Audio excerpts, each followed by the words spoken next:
안녕하세요. 어느덧 훌쩍 50대가 된 주부이자 엄마입니다. 저에게는 아주 특별한 딸이 한 명 있어요. 세상 어떤 아이가 부모에게 특별하지 않겠냐마는 저희 딸은 제가 가슴으로 품은 아이라 저에겐 너무나 특별하고 소중한 존재입니다. 그 존재만으로도 특별하고 소중한 아이가 한참 힘들었던 시절에 제 인생까지 바꿔줬던 일이 있었는데 요즘 훌쩍 커버린 딸을 보며 왠지 모르게 이 생각이 납니다. 저는 결혼 전엔 결혼에는 별 관심이 없고 그저 작은 카페를 운영하는 평범한 사람이었어요. 그러다 단번로 남편을 만나게 되었고 그게 인연이 되어 결혼까지 하게 되었는데요. 저도 남편도 이미 30을 훌쩍 넘기고 하는 결혼이라 양가에서는 다른 건 따질 것도 없다며 하루라도 빨리 식을 올리길 바라셨어요. 그리고 다행히도 양쪽 집안 형편이나 저와 남편의 수입이 크게 다르지 않아서 결혼을 준비하는 동안 크게 부딪힐 일도 없었는데 워낙 시부모님 두 분 모두 성격이 좋으신 분들이라 저는 결혼하고 살면서도 시집살이 같은 건 모르고 살았어요. 하지만 그렇게 모든 것이 다 좋으면 너무 감사하겠지만 사람 사는 인생이 어디 그럴 수 있나요? 그렇게 모든 것이 좋았던 결혼 생활에도 상대하기 싫은 시댁 식구가 딱 한 명 있었고 그 사람은 바로 남편보다 4살 많은 누나이자 저의 형님이었네요. 게다가 형님은 시댁 식구들 중 누구도 그런 사람이 없는데 유독 허영심과 욕심이 많았고 그래서인지 저와 처음 만났을 때도 첫인상이 참 별로였는데요. 그도 그럴 게 초면임에도 조심성이라고는 하나도 없이 노골적인 질문을 저에게 퍼부었어요. 저기 그쪽 부모님은 집에 재산이 얼마나 있어? 설마 빚은 없으시지? 네? 글쎄요. 재산은 정확히는 잘 모르지만 두 분 노후 자금 정도는 이미 마련하신 걸로 알고요. 빚은 제가 알기로는 없어요. 아마 있어도 지금 사는 아파트 대출금 정도일 텐데 그것도 이제 끝날 시기가 다 됐고요. 아 그래? 그 아파트는 혹시 어디에 있는 아파트야? 대단지 아파트지? 그럼 팔면 돈이 좀 되긴 하겠다. 아 오해는 하지마. 우리 부모님이 워낙에 그런 질문을 못하는 편이라서 내가 대신 물어보는 거야. 결혼은 1년지 대사잖아. 그래서 하는 말인데 우리 예비 올키는 시집 올 때 얼마나 들고 올 거야? 네? 얼마 아니요? 아우 답답해. 결혼 자금으로 얼마 들고 올 거냐고. 예단이나 혼수는? 설마 둘이 대충 하기로 한 거 아니지? 그게 벌써 어머님이 예단은 기본만 하자고 하셨고 혼수는 저희 쓸 것만 단소하게 하라고 하셨는데요. 이것 봐. 우리 엄마라는 사람이 원래 그렇다니까? 원래 시어머니면 좀 노골적으로 굴어도 되는데. 그럼 다 됐고? 예단 준비할 때 설마 내 건 없는 거 아니지? 내가 남동생 결혼한 친구들한테 물어봤거든? 대부분 만만하게 명품백이나 명품 코트 정도 받는 것 같더라. 나도 그 정도만 받을게. 저는 형님의 그 말이 참 황당했어요. 사실 예단 준비하면서 형님에게 따로 뭘 사줘야 한다는 건 금시초문이었거든요. 게다가 그 뒤에도 형님은 저에게 계속 대놓고 돈에 관련된 질문만 해대는데 속으로 저 사람은 뭐지? 라는 생각을 여러 번 했었네요. 그리고 저는 당연하게 고민할 수밖에 없었어요. 남편과 시부모님은 너무 좋았지만 형님이란 여자가 너무 이상하니? 그로 인한 시집살이를 하는 건 아닐까? 솔직히 좀 두렵더라고요. 그래서 남편에게 형님에 대한 제 마음을 솔직하게 말했고 남편은 자기 누나 때문에 다 된 결혼이 엎어질까? 걱정이 되었는지 명품 선물 받을 날만 기다리는 형님에게 기대도 하지 말라며 못을 박았고 그 뒤부터는 알아서 자기가 중간 역할을 잘해주었는데요. 저는 그 모습에 비로소 안심이 되어 예정대로 남편과 결혼을 할 수 있었어요. 그렇게 결혼한 저는 시부모님의 예쁨을 아주 많이 받았어요. 형편이 조금만 더 좋았다면 딸 하나를 더 갖고 싶었다던 시부모님이라 그런 저를 꼭 막내딸처럼 대해주셨거든요. 하지만 시부모님이 그러면 그럴수록 배가 아픈 형님은 걸핏하면 저에게 신우의 짓을 하려고 했는데 그럴 때면 남편과 시부모님이 적절하게 그런 형님을 잘 막아주셨고 그 때문에 신경이 좀 거슬리긴 했지만 형님들로 큰 문제가 된 적은 다행히 한 번도 없었어요. 저희 형님은요. 남편보다는 4살이 많고 저보다는 9살이 많은 골드미스도 그냥 누가 봐도 노처노였어요. 하도 이것저것 따지는 게 많아서 그 나이 먹도록 시집을 못 갔거든요. 하지만 무슨 자신감인지 결혼은 절대 포기하지 않았는데 그러다 한 번은 저에게 소개해줄 남자가 없는지 물었어요. 울키 주변엔 능력 있고 생긴 것도 훌륭한 그런 남자 없어? 형님, 그런 남자 있었으면 제가 시집갔죠? 어머, 지금 물개 나한테 농담하는 거야? 내 동생이면 울케한테 차고 넘치지. 보기랑 다르게 울케 욕심이 많구나. 저는 속으로 내가 아무리 욕심이 많아도 너보다 더 많겠니? 라고 생각했어요. 하지만 결혼이란 게 뭔지 시댁 식구 앞에서는 하고 싶은 말을 다 할 수는 없었고 그저 어색하게 웃어 넘겼는데요. 웃지만 말고 정말 없어? 응, 글쎄요. 아, 제 친구 오빠가 형님이랑 나이대가 비슷한데 대기업은 아니지만 괜찮은 회사에 다녀요. 한번 물어볼까요? 그래? 그 사람 월급이 얼마냐? 그야, 제가 거기까지는 모르죠. 근데 그 나이면 직급이 있으니까 꽤 벌지 않을까요? 그래? 그럼 월 1,000만 원은 생활비로 줄 수 있나? 네? 1,000만 원이요? 에이, 형님. 그건 대기업 다니는 사람들도 힘들죠. 그거 봐. 월급쟁이는 뻔하다니까. 그래서 난 전문직이 좋아. 의사, 변호사. 그게 힘들면 회계사 정도는 돼야지. 형님, 제 주변엔 그런 직업 가진 사람은 없어요. 형님 주변에도 없잖아요. 그러지 말고 눈높이를 좀 낮춰보시는 게 어떠세요? 벌이도 중요하지만 가장 중요한 건 사람이잖아요. 뭘 모르는 소리 하네? 벌이가 좋으면 없던 애정도 생기는 법이야. 난 절대 쥐꼬리만한 생활비 받고는 못 살아. 남자가 1,000만 원씩은 생활비로 내놔야 나도 살림하면서 어디 나가서 빠지지 않지. 요즘은 전업주부들도 다 외제차 끌고 다니는 거 알지? 설마 형님 결혼하면 직장 그만두시게요? 올게 몰랐구나. 나 원래 현모양처가 꿈이야. 그렇게 욕심이 가득가득한데 꿈이 현모양처라니. 저는 순간 웃음이 나오는 걸 간신히 참았어요. 저보다 나이도 많은데 철이 없어도 한참 없잖아요. 요즘 세상에도 결혼으로 팔자를 고치고 싶어하는 사람이 있구나. 신기할 정도였죠. 그리고요, 이 말은 차 맞는 전에 하지 못했지만 저희 형님은 그렇게 조건을 따질 입장은 아니었어요. 저희 형님이야말로 외모도 능력도 나이까지 경쟁력이 없었거든요. 월급도 월 200만 원 조금 넘게 버는 수준이라 마흔이 넘도록 본가에서 독립하지 못했는데 그러면서도 월급만큼 나오는 카드값에 매달 허덕이는 형님을 보며 어쩌면 형님은 평생 결혼을 못할 수도 있겠다는 생각을 했어요. 그리고 제 입장에서 정말 기분 나쁜 게 뭔 줄 아세요? 형님은 그런 처지임에도 그렇게 남자 조건을 따지면서 저에겐 평범한 회사원인 자기 동생이 저보다 아깝다며 또 저에게 너무 가분하다며 감사한 마음으로 자기 동생을 떠받들고 살려고 하는 거였는데 그럴 때면 이런 말도 꼭 했었죠. 요즘처럼 어려울 때 다달이 월급까지 오는 남자가 어디 흔해? 올키는 허물만 멀쩡하지? 고정 수입이 없잖아. 정말 알고 그러는 건지 모르고 그러는 건지 이유가 어쨌든 저에게 형님은 믹상 중에 성믹상이었어요. 그래서 한편으로는 형님이 시집을 못 가고 계속 저러고 산다는 것도 저에게는 은근 신경이 쓰이는 일이었는데요. 참 신기하게도 짝은 다 있다는 말이 맞는 건지 어느 날 전혀 생각지도 않았는데 시댁에서 형님이 결혼할 남자를 데리고 왔다며 가게 영업이 끝나면 시댁으로 오라는 호출을 받게 되었어요. 그리고 저도 모르게 형님이 하도 돈이 높으니 어떤 남자를 데리고 왔을까 많이 궁금했는데요. 막상 데려온 남자를 보니 형님과 같은 회사에 다니는 평범한 남자였어요. 그래서 제가 좀 신기한 눈으로 형님을 바라봤던 것 같은데 문득 그런 생각이 들더라고요. 아, 저 남자 집안이 부자인가 보구나. 그런데 그것도 아니었어요.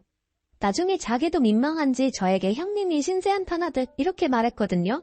아, 나도 결국 이렇게 시집을 가네.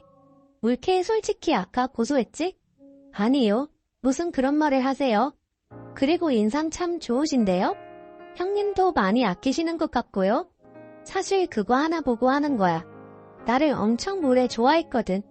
내 나이도 내 나이지만 저 남자도 평생 나 기다리다가 총각 귀신 될 것 같으니까 내가 구제하기로 했지. 사실은 형님도 많이 좋아하시는 거 아니에요. 제가 볼 땐 두 분 정말 잘 어울리세요. 우휴, 가만 보면 울케는 참 여우야. 결국 이렇게 월급쟁이한테 시집갈 거였음 그렇게 버티는 게 아니었는데 형님은 그 뒤에도 무슨 미련이 그렇게 많은지 꼭 원치 않는 결혼을 한 여자처럼 굴었어요. 어느 누구도 형님에게 시집을 가라고 등 떠민 사람이 없었는데 말이죠. 하지만 무슨 복인지 형님과 결혼할 뿐인 나이가 많다는 것 빼고는 참 좋은 사람이었는데 그렇게 좋은 사람도 형님이라는 욕심 많은 여자와 함께 사는 건 어려운 일인지 결혼 후 형님은 부부싸움을 했다는 이유로 시댁과 저희 집에 자주 오곤 했어요. 울케 미안한데 나 여기서 며칠만 지내다 갈게. 네? 하루도 아니고 며칠이나요? 왜요? 이번에도 싸우셨어요? 말도 마. 결혼 전에는 그렇게 내 말이면 오케이라고 하더니 무슨 남자가 결혼했다고 그렇게 싹 바뀌냐? 그래요? 그렇게 안 보이시던데. 물키가 잘 몰라서 그래. 그리고 내가 말을 안 해서 그렇지. 우리는 뭐 하나 맞는 게 없어. 그러니까 이렇게 맨날 싸우지. 이제 엄마도 싸우면 집에 오지 말래? 그래도 두 분이 잘 풀어가셔야죠. 저도 그 이랑 결혼 초에는 엄청 싸웠어요. 각자 살던 방식이 다르니까 어쩌면 싸우는 건 자연스러운 일이죠. 그리고 그렇게 맞춰 가시는 거니까 두 분이 잘 이야기해보세요. 이렇게 자꾸 집 나오신다고 해도 문제가 해결되는 건 아니잖아요. 됐어. 말이 통해야 대화를 하지. 있잖아. 물케. 우리 남편은 남자면서 야망이 없어. 사람이라면 당연히 좋은 집에 좋은 차 타고 싶은 게 맞지 않아? 그런데 그 사람은 소박해도 너무 소박해. 그러니 대화를 해도 답이 없지. 아, 그런 문제셨구나. 하긴 중요한 문제긴 하네요. 그치? 아, 나는 정말 어쩌다 이러고 사는지 요즘은 답답해서 속이 터져. 그리고 있잖아. 우리 시댁에서 우리가 나이가 많으니까 아이 걱정을 많이 하시거든. 그런데 산부인과 다녀왔더니 정자가 영시원치 않아. 이러다가는 애도 못 갖겠어. 울키는 늦게 결혼해도 결혼하고 바로 애 가졌잖아. 그건 사람의 힘으로 되는 건 아니고요. 나도 알아. 근데 짜증나고 답답한 걸 어떡해? 그럼 내가 하자는 대로라도 좀 하든가. 울케, 나 그냥 이혼할까? 형님은 나름 꽤 심각한 고민을 하는 것처럼 보였어요. 가뜩이나 결혼하면서 신혼집을 곧 죽어도 대단지 아파트에 가고 싶어 했는데 여건상 그것도 못해서 결혼을 계속 청약에 도전하고 있었거든요. 근데 아주버님이 그 아파트 당첨되면 뭐해? 그 대출금 갚느라 자기랑 나 고생만 할 텐데 우리 그냥 이 집에서 만족하고 사는 게 더 낫지 않을까? 라고 하셔서 형님 속이 뒤집힌 날도 있었어요. 게다가 결혼하면 당장이라도 직장은 그만두고 싶다던 형님이었는데 그마저도 한푼이 아쉬워 직장 생활을 계속하고 있었으니 어쩌면 형님은 결혼 후 만족도가 떨어질 수밖에 없었을 거예요. 그래서 저희 남편을 포함한 시댁 식구들은 형님이 금방이라도 더는 못 산다고 이혼할 것 같아 불안해했는데 그래도 부부 사이는 알 수 없다고 그렇게 매일같이 싸웠지만 점차 그 횟수가 줄었고 잘 사는지 잠잠했는데요. 그렇게 2년이 넘어 제가 아들을 출산하고 100일이 넘어갈 즈음 남편에게서 뜻밖의 말을 듣게 됐어요. 우리 누나가 남의 애를 잘 키울 수 있을지 모르겠어. 그냥 애 없이 둘이 잘 살면 될 텐데. 에이, 그건 아니지. 애를 원하지 않으면 모를까. 그렇게 쉽게 바랄 수 있는 건 아니잖아. 우리도 봐. 몸은 힘들어도 우리 아들 낳고 얼마나 행복해. 그야 우리는 우리니까. 근데 우리 누나는 자기 자식도 잘 키울 수 있을지 불안한데 하물며 남의 자식을 정말 잘 키울 수 있을지 불안해. 너무 그렇게 생각하지 마. 원래 여자는 모성애라는 게 있잖아.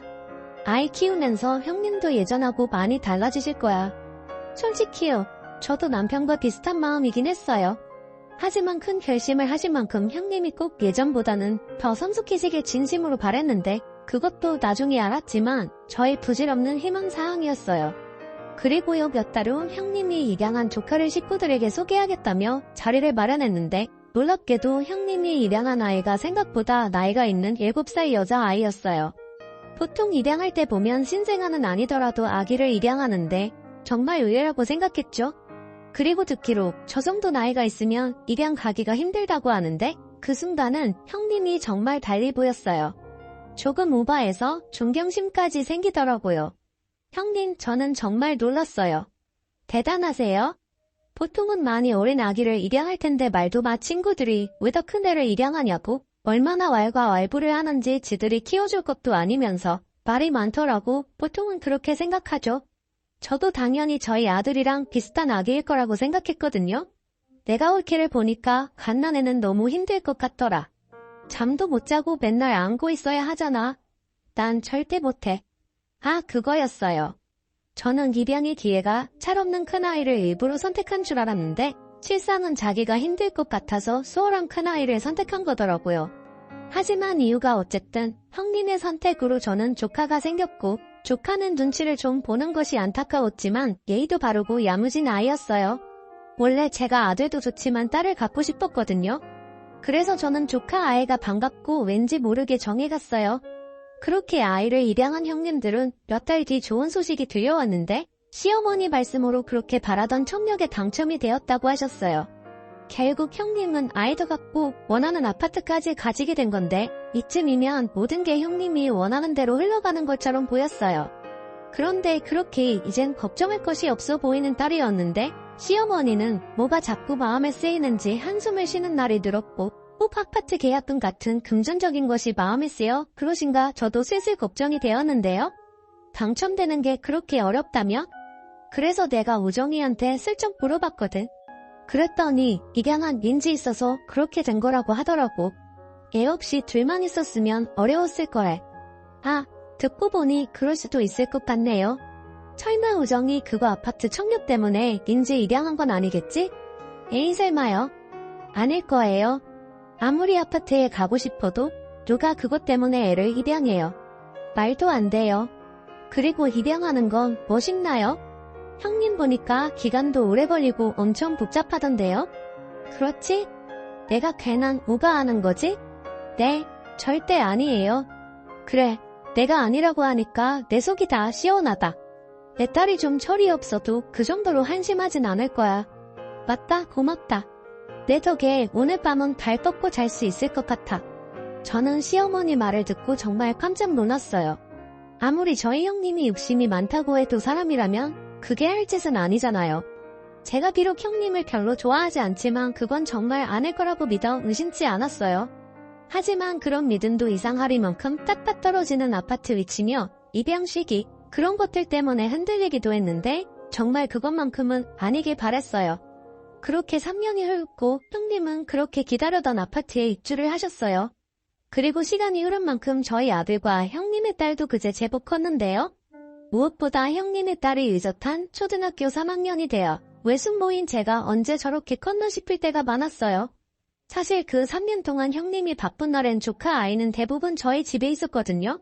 그렇다 보니 조카와 저는 정이 많이 들었는데 오죽하면 잘 모르는 사람들은 저에게 큰딸이 있다고 착각할 정도였죠. 그리고 형님은 점점 억지 같은 날을 만들어 다 큰딸을 저희 집에 보내셨는데 방학 땐 뭐 거의 저희 집에 있었다고 보면 될 거예요. 하지만 저와 남편은 그런 조카가 싫지 않았고 워낙 조카 아이를 예뻐했기에 형님에게 한 번도 싫은 소리를 하지 않았는데요. 오히려 조카 아이가 저희 아들을 잘 봐주기까지 하니 제가 더 고마울 때가 많았어요. 힘드니까 하지 말라고 해도 보육원에서 동생들 많이 돌봤다며 어떤 때는 저보다도 더 능숙하게 저희 아들을 보는데 참 든든하더라고요. 원래 엄마한테는 딸이 있어야 좋다고 하잖아요. 그러니 예쁜 조카를 보면 하루에도 수십 번 딸 욕심이 그렇게 났었는데 형님은 저와는 반대로 자기 딸 민지를 귀찮아하는 날이 많았어요. 물케 원래 기집애는 그렇게 정이 안 가나? 아들은 어때? 든든해? 든든하긴요. 사고나 안 치면 고맙죠. 민지야말로 든든하잖아요. 말하는 것도 행동하는 것도 예쁘고 예쁘긴 기쁘. 그래도 막 데려왔을 때는 이쁜 구석이 좀 있었는데 사춘기라 그런가? 징그럽네. 네? 무슨 그런 말을 다 똑같이 걷는 거죠? 형님 아이 갖고 싶어 하셨잖아요. 그리고 민지는 형님이 가슴으로 품은 아이고요. 그래, 맞아. 왜 사람들이 마음으로 낳았다고 하잖아? 나도 그런 마음이었어. 그럼 그런 말씀 하시지 마시고 민지 많이 사랑해주세요. 원래 아이들은 자꾸 예쁘다 예쁘다 해줘야 진짜 예쁘게 큰대요. 그래? 울키는 뭐 자기가 낳은 애 키우니까 얼마나 예쁘겠어. 말은 힘들다고 해도 사실은 예뻐 죽겠지? 그럼요. 세상에 자기 자식이 안 예쁜 부모가 어디 있어요. 솔직히 그 말을 하면서 저는 마음이 불안했어요. 어쩐지 형님은 민지에 대한 마음이 변한 것처럼 느껴졌고 민지도 그걸 아는지 자꾸 형님 눈치를 보는 것 같았거든요. 그래도 다행인 건 형님의 남편, 그러니까 고모부님은 민지를 정말 자신의 딸처럼 아끼고 사랑해 주셨기에 점차 나아질 거라고 믿고 싶었는데요. 그러던 어느 날 형님이 친구들이랑 4박 5일로 제주도 여행을 간다며 방학도 아닌데 저에게 민지를 부탁한 적이 있었어요. 뭐 그 정도는 못해줄 것도 없어서 그날도 알았다고 했는데 4박 5일 일정이 모두 끝났을 때임에도 민지를 데리러 오지 않더라고요. 그래서 전화를 한번 해볼까 하고 있는데 속상하게도 이번엔 민지가 제 눈치를 보는 게 느껴졌어요. 아니야, 무슨 그런 생각을 해. 자식을 싫어하는 부모는 세상에 없어. 저희 엄마 아빠는 친부모님이 아니잖아요. 저도 친자식이 아니고요. 아, 순간 가슴이 쿵 하고 내려앉았어요. 저 말을 하기까지 얼마나 혼자 끙끙거리며 생각했을까 가슴이 미어지더라고요. 그래서 그런 민지를 꼭 안아주며 절대 그렇지 않다고 외숙모는 민지 같은 딸을 너무 갖고 싶다고 말했어요. 그리고 적당한 때를 봐서 형님에게 전화를 했는데요. 그때도 고모부님과 싸우고 있었는지 형님 목소리가 좋지 않았어요. 올케 내가 나중에 다시 전화할게라며 전화를 끊더라고요. 그래서 그냥 마음 편하게 민지가 저희 집에 있는 게 낫겠다 싶었는데 참 듣고도 믿기지 않는 소식이 들려왔어요. 그게 참 경사스러운 일이긴 했는데 형님이 임신을 했다는 거였거든요. 임신이 어려울 것 같아서 아이를 입양했다고 했는데 기적처럼 임신을 했으니 집안이 난리가 날 정도로 많은 사람이 기뻐했죠. 하지만 저는 민지도 걱정이었어요. 민지 역시 동생이 생겼다는 것에 반갑기보다 불안해하는 눈치였는데 그 모습을 보고 있으니 제가 다 속상하더라고요. 하지만 형님은 그러거나 말거나 민지의 마음은 신경도 쓰지 않았어요. 그리고 임신한 형님이 회사를 그만두고 태교에 들어가면서 형님은 저의 카페에 찾아오는 날이 많았는데요. 임신해서 달달한 것이 당긴다며 저희 카페에 있는 케이크와 빵들을 서슴없이 먹곤 했었네요. 원래 임신하면 이렇게 달콤한 게 시도 때도 없이 당겨? 뭐 사람마다 다르지만 형님은 유독 그러신가 봐요. 그래도 나중에 이렇게 단 것만 드시면 당 수치가 올라갈 수 있으니까 조심하세요. 아, 또 그런 거야? 임신하니까 신경 쓸 게 은근 많네? 게다가 민지 그것까지 내가 종일 챙겨야 하고. 아, 민지는 요즘 어때요? 학교 잘 다니죠? 민지 그거 말도 마. 가뜩이나 정도 안 가는 게 사람이 뭘 물으면 대답을 안 하는 거 있지? 그거 가만히 보고 있으면 속 터진다. 도대체 부모가 어떤 사람들이길래 애가 그 모양인지 모르겠어. 하기사 제대로 된 부모면 애를 보육원에 버리겠어? 그 부모의 그 자식이라는 말이 괜히 있어? 형님 그런 말은 좀 듣기가 그런데요? 민지 부모는 이제 형님이랑 고모부잖아요. 형님이 지금 임신 중이라 몸도 힘들고 호르몬 때문에 기분이 좀 오락가락해서 그런데 민지 진짜 착하고 바른 아이예요. 오히려 저희 은찬이가 문제죠. 남자애라 그런지 크면 클수록 사고치는 범위가 넓어져요. 옳게 그래도 은찬이는 그럴만하지. 친자식이잖아. 민지하고는 다른 얘기야. 형님. 아 몰라? 요즘 같아서는 내가 왜 남의 자식을 입양을 했나? 후회가 된다고. 에휴. 그러지 말고 올케가 민지 좋아하잖아. 그럼 올케가 데려가서 키울래? 네? 민지가 무슨 반려동물도 아니고 좋아하니까 데려가 키우라뇨? 아니 그렇잖아. 올케는 맨날 민지가 예쁘다고 그러는데 그럼 그런 사람이 키워야 하는 거 아니야? 어차피 내가 키우나 올케가 키우나 친엄마 아닌 건 똑같잖아. 저는 순간 화가 나서 형님을 저도 모르게 째려봤어요. 그러자 형님은 제 눈빛에 끄덕했는지 나도 알아. 이런 말 하는 내가 나쁜 사람이라는 거. 근데 사람 본성이라는 게 원래 그런데 나도라 어쩌라고? 형님, 그래도요 그렇게 말씀하시는 건 무책임한 거예요. 민지한테 평생 지울 수 없는 상처가 된다고요. 아니 지금 내가 죽겠는데 누굴 생각해? 됐어. 올케가 데려다 키울 거 아니면 더 이상 아무나 마. 형님은 그렇게 말하고 카페를 나갔어요. 아마도 더는 제 말을 듣고 싶지 않았던 거겠죠? 하지만 엄마라는 사람이 저런 생각을 하고 있으니 저는 외숙모로서 여간 마음이 쓰이는 게 아니었는데 남편이 그러더라고요. 제가 계속 개입하면 문제가 더 복잡해진다고요. 그럼 자기 말은 형님이 민지한테 상처 주는 소리를 해도 그냥 보고만 있으라고? 나도 자기 마음 알아. 근데 민지 엄마는 자기가 아니고 우리 누나잖아. 매형도 있고. 저 과정을 넘겨야 진짜 가족이 되는 거 아니겠어? 자꾸 자기가 중간에서 개입하면 우리 누나 성격에 파양 소리 나오지. 뭐? 파양? 저는 파양이란 말에 누군가에게 뒤통수를 맞은 듯한 충격을 받았어요. 그리고 남편 말대로 그런 일이 생길까? 형님을 만나도 민지 얘기는 하지 않게 되었는데요. 그렇게 출산을 한 형님은 자기를 똑 닮은 딸을 낳았는데 처음 하는 육아에 정신없이 지내는지 아이 100일 때 얼굴을 본 뒤로 한참 동안 얼굴을 보지 못했어요. 그러는 사이 중간중간 민지가 잘 지내는지 궁금한 저였지만 형님에게 또 비밀을 주는 것 같아 참았는데 그러던 어느 날 설마 했던 일이 정말로 일어났고 그건 신우가 결국 민지를 파양했다는 소식이었어요. 그 말이 어찌나 충격적인지 저는 다음날 아이를 유치원에 보내자마자 카페가 아닌 형님을 만나러 갔어요. 마치 따지러 간 사람처럼요. 뭐야 아침 대바람부터? 형님 민지 파양했다는 게 정말이에요? 아 그거? 도저히 내 땀량으로는 안 되는 일이더라고. 그럼 어떡해? 민지를 생각해서라도 일찌감치 다른 부모 찾기 길을 열어줘야 하지 않겠어? 민지가 지금 몇 살인데 그런 말을 하세요? 형님도 다 아시잖아요. 나이 먹을수록 입양 기회 없다는 거. 그래 근데 원래 민지는 내가 데려올 때부터 나이는 다른 애들에 비해 많았어. 그럼 잠깐이라도 부모가 있었으니 오히려 다른 애들보다 나은 기억으로 사는 거 아니야? 뭐가 나은 기억인데요? 파양당했다는 상처만 남겠죠? 울키 지금 되게 이상한 거 알아? 내가 입양한 아이 내가 파양했다는데 울키가 무슨 상관이야? 그러게 내가 민지 그거 데려다가 키우라고 했잖아. 그때는 싫다고 하더니 왜 이제 와서 기뚝인데? 지금 그걸 말이라고 하세요? 아무리 친자식이 생겼다고 하지만 그렇다고 애를 다시 보내요? 그럼 어떡해? 나는 내 자식 키우느라 바빠 죽겠는데. 그리고 애가 둘이면 돈 들어갈 일이 얼마나 많은 줄 알아? 울키는 내 하나잖아. 근데 민지 그건 이제 곧 있으면 중학생이고. 그럼 그 돈은? 전에는 몰랐어. 애 키우는데 그렇게 돈이 많이 드는지도 몰랐고 또 내 자식 나오니까 남의 자식 밑으로 들어가는 돈이 그렇게 아깝다는 것도 몰랐어. 울키도 생각해봐. 그 돈이면 내 자식 조금 더 좋은 거 해줄 수 있는데 그 돈이 안 아깝겠어? 형님? 시끄러워. 내가 울키 윗사람이야. 잔소리하지 말고 좋은 말 할 때 가. 가뜩이란 새벽 잠살쳐서 피곤한데 도와주지 못할 망정. 왜 사람 염장을 질러? 저는 거의 내쫓기다시피 형님 집에서 나왔어요.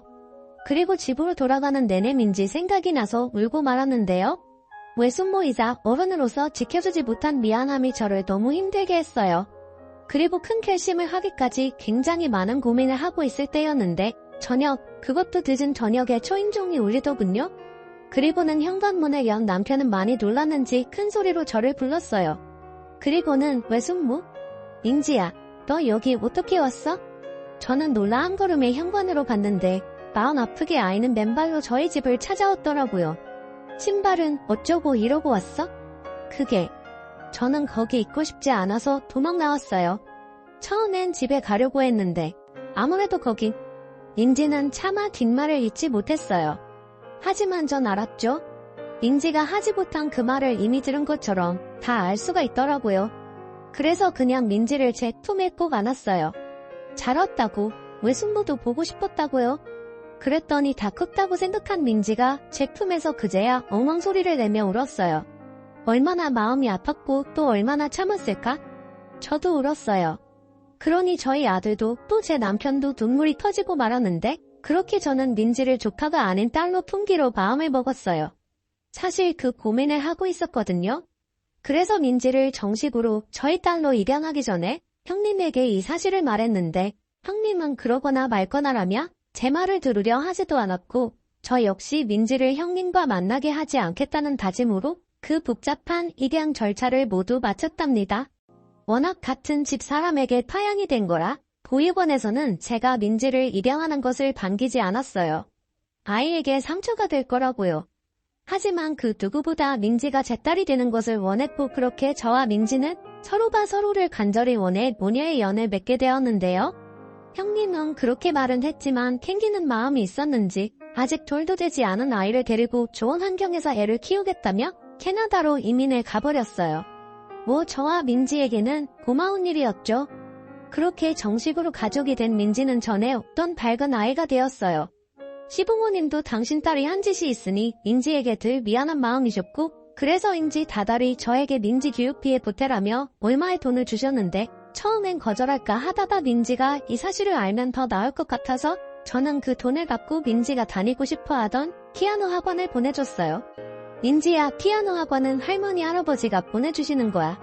엄마가 말했지? 응, 너무 감사해요. 맞아, 우리 민지 그러니까 열심히 배워. 그리고 잊지 마. 엄마는 물론이고 우리 가족 모두 민지 너를 사랑해, 알지? 저는 민지를 데리고 와서 6개월 정도는 늘 그렇게 사랑한다는 말을 달고 살았던 것 같아요. 그리고 그렇게 사랑으로 키운 이 민지는 완전 다른 아이가 되어 제가 바라던 친구 같은 딸이 되어졌어요. 같이 쇼핑도 하고 영화도 보고 아들만 있는 엄마들이 저를 부러워하는데 제 어깨가 으쓱하더라고요. 그렇게 민지는 저에겐 없어서는 안 될 소중한 딸이 되어갔어요. 그리고 민지가 제가 모녀의 인연을 맺은 지 4년이 되어갈 즈음 뜻밖의 연락을 받게 되었는데요. 민지가 생활하던 보육원에서 걸려온 전화였어요. 그리고 민지의 조부모님이 찾아왔다며 민지를 만나고 싶어 한다는 말을 듣게 되었어요. 그때까지 민지의 진짜 가족이 나타날 수 있다는 생각을 왜 한 번도 하지 않았는지 그야말로 충격을 받고 말았죠. 하지만 아이에겐 참 잘된 일이었기에 저는 이젠 중학생이 된 민지에게 이 사실을 조심스럽게 전달했어요. 민지는 생각을 좀 해보겠다고 하더니 바로 다음날 아침에 조부모님을 만나고 싶다고 했어요. 그렇게 다시 보육원을 찾은 저희 부부와 민지는 정말 떨리는 마음으로 민지의 조부모님을 뵙게 되었고 그제야 비로소 민지의 사연을 들을 수 있게 됐어요. 네가 민지니 하랩이다. 이렇게 많이 컸구나. 미안하다. 너무 늦어서 미안해. 하인이야, 네가 여기 있는 줄도 모르고 여지껏 살았다. 우리가 죄인이야. 민지의 조부모님은 민지를 보자마자 우시면서 그렇게 민지의 손을 잡고 말씀하셨어요. 그리고 민지는 그 모습이 조금 얼떨떨한지 계속 저만 쳐다봤는데 제가 고개를 끄덕이니 이내 대견하게도 이런 말을 하기 시작하더군요. 할머니, 할아버지, 저는 괜찮아요. 저는 지금 너무 행복하게 잘 살고 있어요. 저희 엄마 아빠가 저를 정말 많이 사랑해 주시거든요. 그래, 그게 정말이니 우린 네가 이겸도 가지 못하고 내내 널 낳아준 부모를 원망하고 살까봐 무서웠다. 근데 이렇게 잘 크고 있었다니 정말 고맙습니다. 이 은혜를 어찌 갚아야 할지 모르겠어요. 민지의 조부모님은 이내 저희 부부에게 다가와 무릎을 꿇고 연신 고개를 숙이셨어요. 그래서 저와 남편은 똑같이 무릎을 꿇고 아니라며 예쁘고 착한 딸을 만나게 해주셔서 오히려 감사했다고 했는데요. 그리고 정말 궁금했던 민지가 왜 보육원에 오게 됐는지 그 사정도 모두 듣게 됐어요. 사실 따지고 보면 모두 제 탓입니다. 제가 민지 부모를 반대했어요. 부모의 욕심이었죠. 그저 아들이 더 좋은 여자를 만나주면 하는 마음이었는데 제가 하도 반대를 하니까 그냥 지들끼리 식도 올리지 않고 혼인신고만 하고 살아난 모양입니다. 그러다 민지가 생겼고 애가 생겼으니 둘이 일을 많이 한 모양인데 같이 건물 유리를 닦는 일을 했던 것 같아요. 그러다 둘이 똑같이 사고가 있었어요. 그 사실을 나중에 알았는데 민지가 있었다는 건 더 늦게 알았어요. 근데 하도 지은 죄가 커서 그런지 이제 와서 민지를 찾을 용기가 나지 않더군요.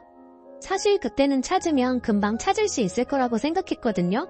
근데 그게 생각보다 참 오래 걸렸어요. 제가 죄를 낳는다고 정말 두 분에게도 죄송하고 또 감사합니다. 아닙니다. 저희는 한 게 없어요. 민지가 워낙 바르고 예쁜 아이라서요. 그런데 실례지만 민지를 데려가실 생각이신 건지 여쭤봐도 될까요? 사실 저는요, 민지가 진짜 가족을 만난 건 정말 다행이라고 생각하면서도 한편으로는 친딸처럼 키운 민지를 저분들에게 보내야 할까봐 두려웠어요. 그래서 떨리는 마음으로 질문을 했는데 저희야 당연히 그러고 싶죠. 하지만 민지의 마음이 가장 중요한 거라고 생각합니다. 키우신 정이 있는데 아무리 저희가 혈연 관계라고 해도 저희 마음대로 그럴 수는 없죠. 그렇죠 여보. 그렇지 민지야. 하래비는 민지랑 더 자주 보고 싶은데 너는 어떠니? 민지는 다시금 예전 습관이 나오는 듯 눈치를 봤어요. 그리고 그 순간은 저도 욕심이 나서 인치 민지에게 그 어떤 말을 하지 못했는데요. 민지는 그런 제 마음을 알았는지 저보다 더 어른스럽고 현명하게 이렇게 대답했어요. 지금은 엄마 아빠랑 살면서 할머니 할아버지를 자주 뵐 수 있었으면 좋겠어요. 저도 두 분과 친해지고 싶고 친부모님 얘기도 많이 듣고 싶은데 지금 저희 부모님과는 떨어지고 싶지 않아요. 그래 근데 우리가 사실은 네가 오기 전에 들은 게 있어서 아무래도 민지의 조부모님은 민지를 처음 입양한 형님에 관해 보육원 원장님에게 파양 이야기를 들으신 것 같았어요. 그리고 형님이 캐나다로 이민을 간 건 모르고 계셨기에 당신들께서 민지를 데려가는 것이 좋겠다고 생각하신 눈치더라고요. 그래서 저는 최대한 두 분이 납득할 수 있도록 말씀을 드렸고 무엇보다 민지에게 상처를 준 형님이 분내에 없다는 것이 안심이 되었는지 그럼 성인이 될 때까지는 저희 집에 살면서 서로 왕래하자고 하셨는데요. 그러면서 성의 표시를 하고 싶으시다며 저에게 한눈에 봐도 두둑해 보이는 봉투를 건네셨어요. 이거 저희 마음입니다. 아니에요. 이런 거 받을 수 없어요. 그래도 받아주세요. 이걸 받으면 제가 그동안 민지를 키운 게 진심이 아닌 것 같아서 싫습니다. 나중에 우리 민지 시집할 때 그때 민지한테 주세요. 그 전까지는 그냥 지금처럼 저희 부부가 똑같이 키우고 싶어요. 그건 아니죠. 애 키우는데 요즘 그렇게 돈이 많이 든다던데? 그러지 마시고 같이 키운다는 마음으로 받아주세요. 그래야 이 노인네가 평생의 마음의 짐을 달 수 있습니다. 저는 끝까지 받고 싶지 않았지만 어쩔 수 없이 받을 수밖에 없었어요. 그리고 절대 그 돈은 쓰지 않겠다고 다짐하고 또 다짐했는데 사람의 일이라는 게 정말 마음처럼은 되지 않는 건지 때도 얇게 읽혀지고 말았어요. 평소 경기가 나빠 남편의 회사가 힘들다는 말을 듣긴 했지만 그렇게 순식간에 부도가 나고 남편이 실직하게 될 줄은 꿈에도 몰랐거든요. 게다가 설상가상으로 제가 운영하는 카페도 임대보증금을 2배나 올려달라고 건물주가 무리한 요구를 하는데 눈앞이 캄캄했어요.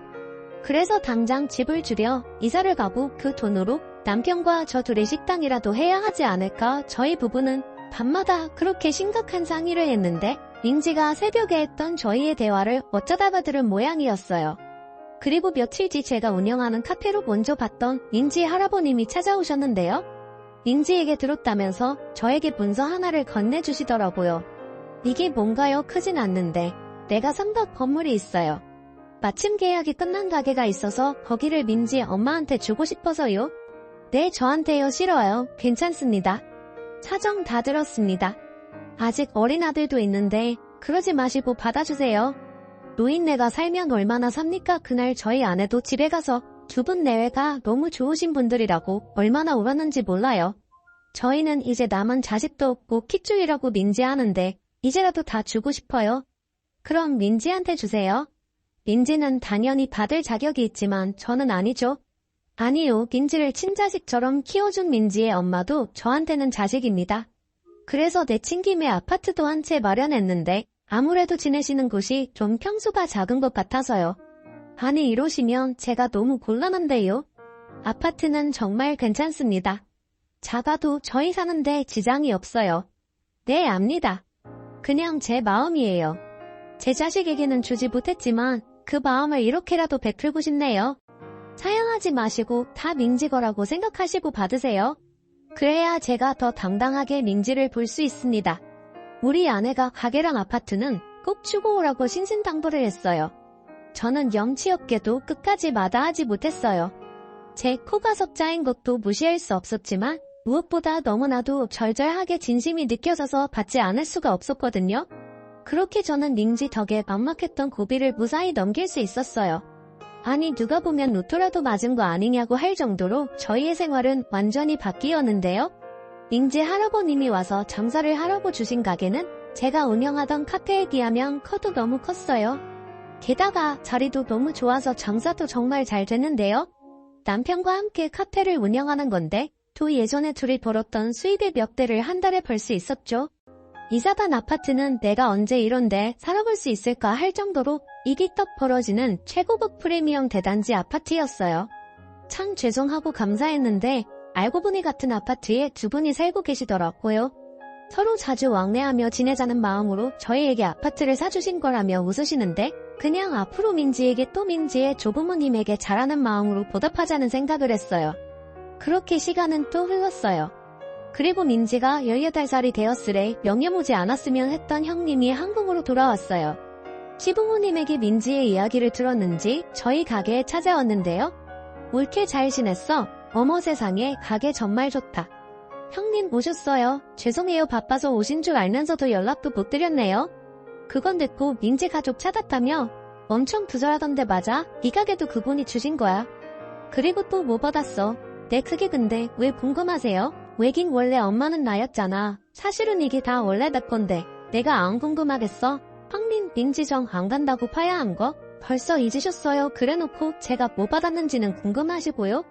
올케 말이 좀 심하다. 나도 사람인데 당연히 후회했지. 내가 왜 캐나다까지 갔는데 민지 보기 미안해서 그런 거야. 나도 내가 잘못한 거 안다고. 그리고 솔직히 몇 번이고 민지 다시 데리고 오고 싶었어. 키운 정이 있잖아. 이제 와서요.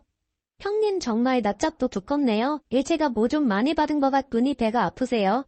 어디서 무슨 소리를 들었는지 모르지만 민지 조부모님도 형님이 민지한테 한 짓 다 알고 계세요. 괜히 나서지 마시고 조용히 계시라고요. 뭐야 지금 말다 했어. 왜 민지 팔아서 돈 버니까 눈이 도냐. 누나 지금 남의 가게에서 왜 큰 소리야? 눈 둔 사람은 이 사람이 아니라 누나잖아. 막말로 누나가 민지 그렇게 하지 않았으면 우리가 민지 이게 아니겠어. 친자식 생겼다고 버릴 땐 언제고 이제 와서 왜 이래. 제발 부끄러운 줄 알아라. 누나 한국 온 거다. 민지가 몰랐으면 좋겠어. 민지 이제 우리 딸이고 난 우리 딸 마음 아픈 거 못 봐. 웃겨. 언제부터 민지가 니들 딸이야 됐고 나 민지랑 민지 조부모님 만나게 해줘. 형님 됐고 그냥 만나게만 해달라고. 형님은 그렇게 막무가내로 민지와 민지 조부모님을 만나겠다고 때를 썼어요. 그리고 남편은 민지는 안 되고 조부모님과는 만나게 해준다며 형님을 데리고 민지 할아버님이 운영하는 사무실을 찾아갔는데 사실 제가 하도 걱정이 돼서 민지 할머니께 형님이 곧 할아버님을 데려간다고 말씀을 드렸거든요. 그리고 걱정이 돼서 직원에게 가게를 맡기고 저도 뒤따라갔는데 안내를 받고 도착한 사무실 안에서는 어디서 그런 계력이 나오신 건지 민지 할머니가 형님의 머리채를 잡고 계셨어요. 내가 죽기 전에 인연 얼굴을 꼭 보고 싶었다. 어디 감히 내 손녀한테 그런 상처를 줘. 네가 그러고도 사람이야. 오늘 너랑 나랑 같이 죽자. 이 할망구가 뭘 먹고 이렇게 힘이 세야. 너는 왜 보고만 있어? 이 할망구 좀 어떻게 해봐. 왜 누나가 만나게 해달라며. 난 원하는 대로 해줬는데 무슨 문제 있어. 여보 그만해. 그러다 사람 잡겠네. 아닙니다. 계속 하시라고 하세요. 저희 누나는 좀 혼나야 합니다. 그리고 걱정하실까봐 미리 말씀드리면 민지는 절대 저 사람 만날 일 없게 할 거예요. 민지가 괜찮다고 해도 제가 절대 못 만나게 할 겁니다. 그건 걱정하지 마세요. 참 다행이었어요. 그리고 민지를 걱정하고 사랑하는 사람이 저 말고도 이렇게 많다는 것이 정말 뿌듯했는데 그날 그렇게 후대게 당한 형님은 무슨 억하 심정인지 나중엔 저희 부부에게 민지를 만나게 해준 대가를 내놓으라며 인간 말종짓을 했어요.